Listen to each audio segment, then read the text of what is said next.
The energies are intense, and the light is highlighting our darkness to be healed.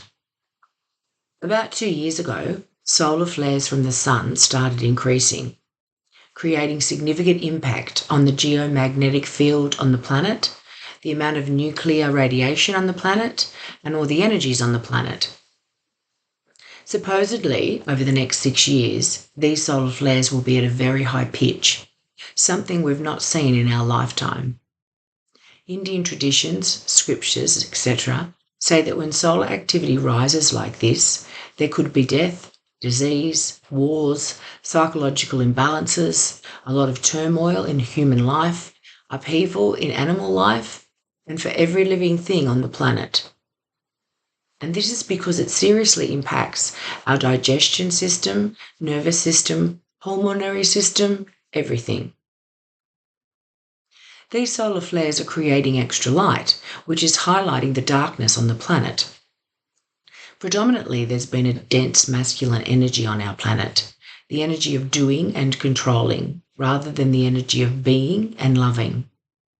Earth, our home, which is a living being in itself, is raising her energy to a higher vibration, a more feminine energy of love and light. The solar flares are also highlighting the shadows within ourselves, our unconscious. Therefore, life may feel more difficult and chaotic. We're mostly unaware of the darkness within ourselves, the turmoil buried deep down. That's why it's called the unconscious. But now it's coming up to be healed and released. And this is what is meant when they talk about changing from 3-dimensional to 5D living. The ways we've been operating are becoming outdated.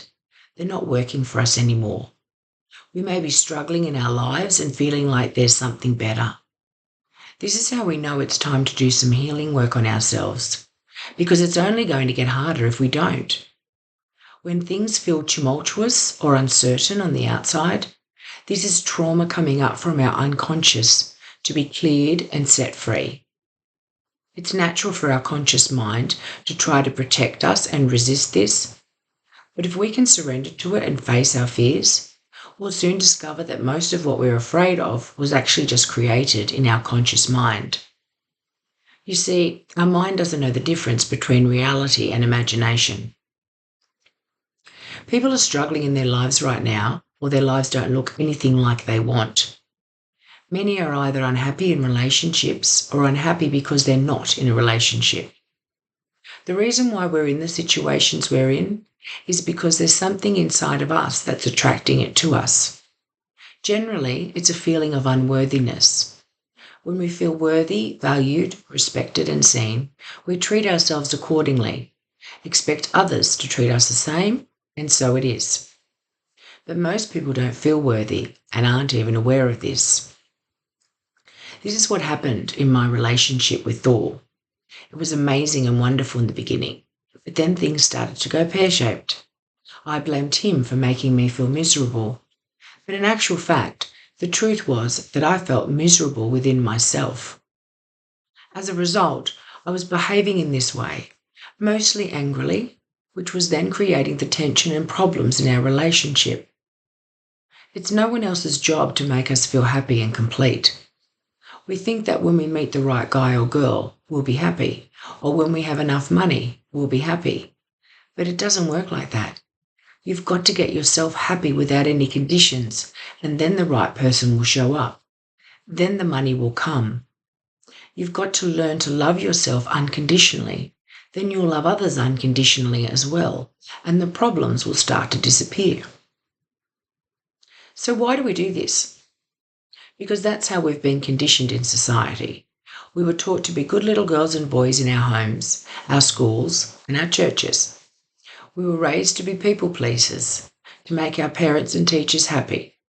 We were taught to put ourselves last and others first. It was all back to front, and it still is, but it feels normal since we've been existing like this all our lives. The secret is to put yourself first. Find happiness within yourself. Fill your cup with joy. Only then can you be your best self for others, the real you. As people pleasers, we find it difficult to say no. So then we spend our lives doing things we don't necessarily want to do, and rarely these things bring us happiness. Naturally, we become frustrated, annoyed, resentful even. When we put ourselves first by saying no, people may initially be unhappy with us, so we feel uncomfortable, we feel bad. Or we expect people will be upset with us or think less of us. And since we are so used to getting our own self-worth from outside of us, we do it anyway. We do this based on past experience, which means we are living in the past and predicting the future, rather than living in the present. But when we're finally able to say no, we show people what our boundaries are and how to treat us. Then they respect us, value us, understand who we really are and what our needs are, or they may leave our lives for good. We learn to love ourselves without any conditions and teach others to do the same. We also avoid doing the inner work on ourselves because either we don't know how to or because it feels uncomfortable. We suppress and avoid this and blame others because we don't want to feel the pain. But suppressing it and avoiding it is causing more pain. You've got to feel it to heal it. We weren't taught how to deal with our emotions as little ones, so there's unresolved issues inside us, and our scared little inner child is running the programs of our lives today. You can do this by yourself or with help from someone like me. If you'd like to understand this better, please reach out. I don't profess to know everything, but I've already been through it and know what it's like, and you don't have to go through this alone. This is a process of reuniting with and living from your soul. We are mind, body, and soul. Call it soul, spirit, or energy. It's really just about adding the thing that's been missing from your life: awareness. We know it's important to brush our teeth, move and exercise our bodies, eat good nutrients, drink plenty of water. It's also important to take care of our minds, otherwise they will start taking control of us.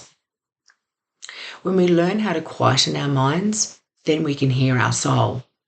Our soul will then tell our mind what direction to go and how to move our body to achieve this. And that's exactly how it's supposed to work. What are you thinking? This is the life you're manifesting. If you're enjoying my content, please consider clicking on the link and subscribing to my YouTube channel, Rollin' with the Punches, so that you're notified every time I share new content. Thanks for listening.